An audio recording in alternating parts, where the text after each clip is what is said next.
na gane sai da ke duniya za na more rayuwa.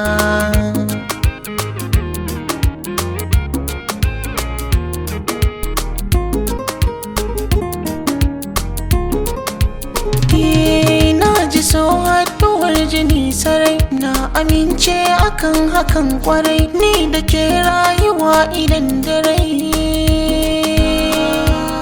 Na yi burin zama da ke da'iman abadin a rayuwa.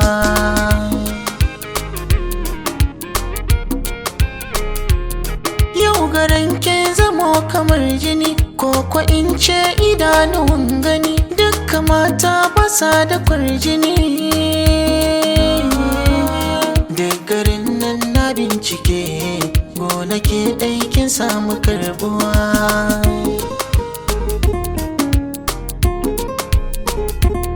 Wanda bai san kini da shi babu sauran shiri a rayuwa. Randa duk na yi gamo da shi Allahu ya san mai za ya faruwa. Ko da san kai yawan tururuwa duk su taro su zo da yan uwa.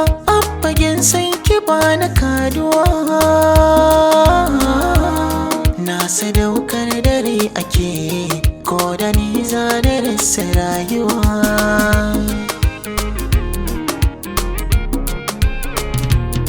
Na kira ki da sarauniyata wacce ke mulkin zuciyata. A yanzu babu wanda ya kai ni gata tunda ke ce masoyiyata. Kin iya kwalliya da tsafta, kina da saukin fahimta. Duk hankalina gunki nan ya karkata, da an kira sunanki ba na firgita. Sai ran da na aure ki hankalina zai kwantawa.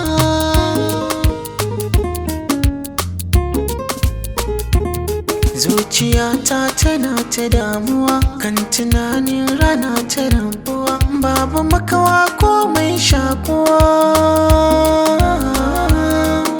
Ba ni fata da ni da ke wanga rana ta zo rayuwa.